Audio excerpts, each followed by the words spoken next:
Since it was a sunny Friday afternoon, I didn't think much of it at first. It was 5:30 and I had just returned home from work. When I saw that my neighbor's front door was open, I assumed that she was simply unloading something from her car. I went inside my own house and went through my usual after-work routine, going for a run and then making dinner for my wife Alice and I. It was only in the evening that I began to suspect something was wrong. I was taking our dog Bailey out for her final walk of the day. It was a nautical twilight, my favorite time to be outdoors. I've always enjoyed strolling around the block with Bailey in those last precious moments when there was still enough light to see the horizon. I put Bailey's harness on her as she excitedly hopped around, and then the two of us stepped out into the cold night. After a few seconds, I looked up and noticed that the door to my neighbor's house, the one directly across the street, was still open. Also, strange was the fact of that, despite her car being in the driveway, the house was completely dark, not a single light on inside. I crossed the street. My neighbor is 20-something named Isabel. She seems like a sweet girl, but we aren't exactly good friends.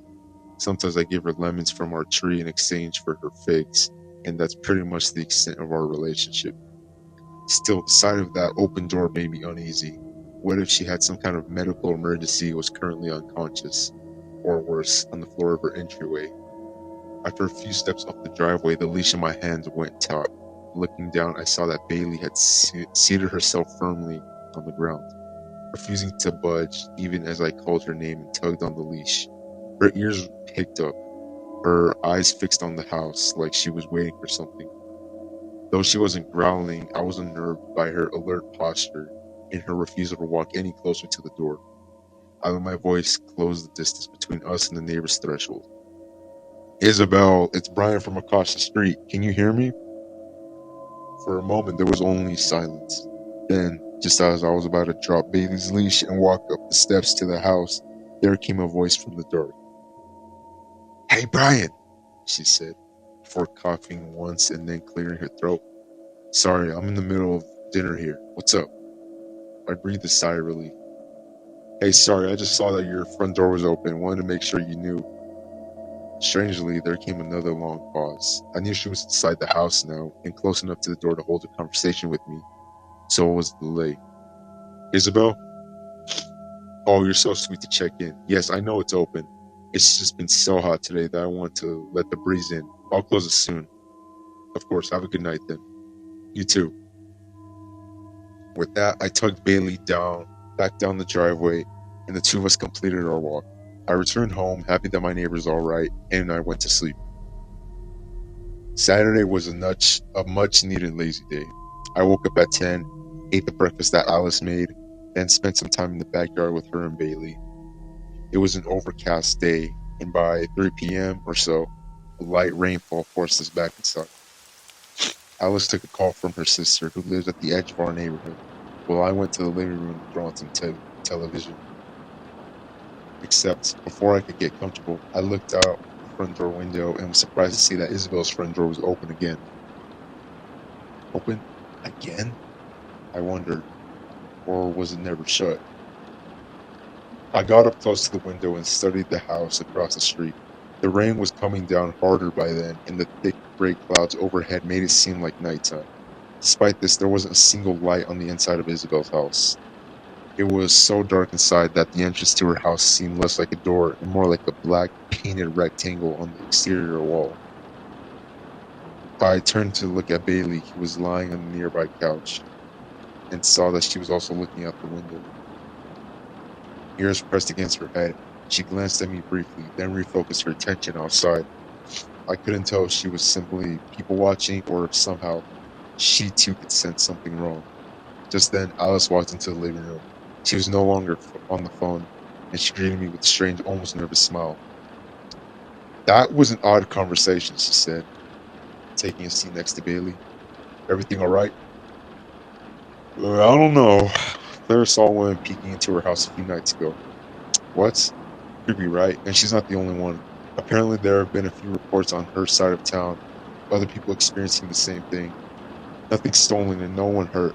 At least that Clara knows of. but it's still pretty weird. Let's make sure we lock up extra well tonight. My thoughts drifted to my neighbor. I asked my wife what this woman looked like. Like I said, Isabel and I weren't close, but I knew she had recently gone through a difficult breakup with her long-term boyfriend. It was far-fetched to assume a connection between Isabel and the mystery woman, but who knew? Heartbreak makes people do some crazy things. Maybe there was some link between the two. Alice hesitated for a minute. Well, she eventually said, you know, Claire, she got a real superstitious way about her. She's always telling stories. What does that mean? It means you gotta take this with a grain of salt. When Alice relayed Claire's description of the woman, I felt a chill run down my spine. Claire said that the woman was a tall and gaunt enough so that she originally mistook her as a man. She said that her skin looked too tight across her face and that her eyes looked unnaturally deep set, as though they were too far back in her skull. Apparently, when she saw that Clara had spotted her, she had given Clara a big smile before retreating into the night. Apparently, when she smiled, she had too many teeth. It was silent for a moment, unsure of what to make of Claire's morbid sighting. Love, was Isabel's front door open this morning? She considered my question as she pet Bailey. Yeah, I think it was. If nothing else, I figured I should at least tell Isabel to be careful. I put on my raincoat and headed outside, carefully making my way down the wet driveway. Once I made it to the sidewalk, I heard a frantic barking coming from behind me. Turning around, I saw Bailey in the window, her paws resting on the steel, her growls and whimpers rising over the heavy rain. My wife appeared next to her a few seconds later. She attempted, unsuccessfully, to comfort Bailey, giving me a questioning look as if she did so. I gave her a shrug in return. Then I crossed the street. I stopped at the bottom of Isabel's porch steps and listened. Like before, I could hear someone inside, though I couldn't tell exactly what was going on. I heard a deep, wet, ripping sound, like something being torn. Also, like before, I couldn't see a thing inside the house. A voice called out from the dark interior. Brian? Hello again, I said, only wondering in retrospect how she could have known it was me. Sorry to bother you again, but I wanted to tell you something. Would you mind coming out for a minute? Brian, she repeated, tone almost reprimanding. This isn't a good time. You always seem to catch me in the middle of a meal. It won't take long, I tried pursuing. When she didn't respond, I climbed up a few steps. Isabel, there's been some suspicious activity around the neighborhood recently. I know you like to keep the door open for the breeze, but maybe you ought to keep it shut today. Ah, but I'm so comfortable here on the couch. Why don't you close the door for me? The couch? Wasn't she in the middle of a meal? Even if she were eating on the couch, her voice sounded so close, like she couldn't have been more than a few feet away from me. Was she hiding behind the door? I climbed up the rest of the steps, trying to recall from the inside of her house, from the 2 or 3 times I'd been inside. I knew that the room immediately to the left of the entryway was the living room, and most likely where Isabel was supposedly sitting. I also knew that there was a light switch right next to the front door. What the hell, I thought. I'll just go inside for a minute, say hello, and then shut the door for her.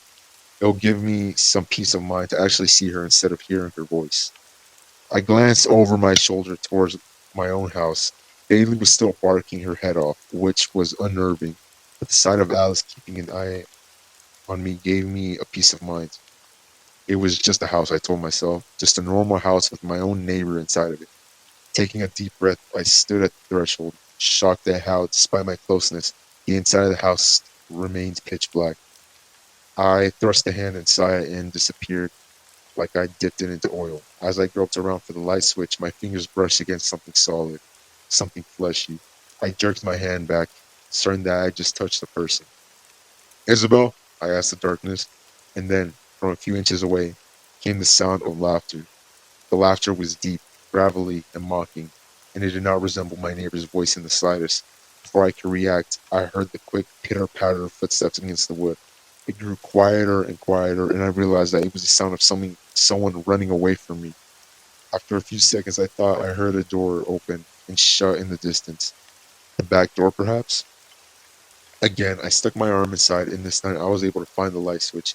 I turned on the light and was relieved when the interior of the house revealed itself to me. A normal entryway with the normal coat rack and normal shoe rack. No eerie intruders in sight. However, the relief was short-lived, because when I stepped inside the house, I turned to the left, walked into her living room, and was greeted by the sight of my neighbor, or at least what was left of her. She was splashed out atop of the couch, her head lolled off to the side. Her empty eye sockets and toothless, wide open mouth looked like 3 holes had been dug into her face. Her face itself was red, not as I initially thought because it was covered in blood, but because it was missing its skin. She had been flayed, not only her face, but her arms and the top part of her torso. It looked like someone had methodically working on her down her body until I had interrupted them. Paralyzed by fear and confusion, I stood in place. I waited to wake up from a nightmare. I waited for Isabel to walk in from an adjoining room and tell me that I was looking at a Halloween prop. I waited for a dangerously long time and staggered out into the rain. When I returned home, I immediately called the police. Though I had trouble putting what I'd seen into words, they arrived quickly, took my and Alice's statements, and then went across the street to investigate. It's been days now. They haven't told me anything. Despite my repeated calls to the station, I can't get answers. I can't sleep and I can't eat. I just keep replaying the discovery over and over in my mind's eye. The voice, the feeling of brushing against a body in the dark, and of course the sight of that poor girl's mangled corpse. I have too many questions to count, but 3 rise above the rest. Who the hell was I talking to? How did they sound so perfectly like my neighbor? And why is it that every night since I found the body, Bailey hasn't stopped sitting by the front door and growling?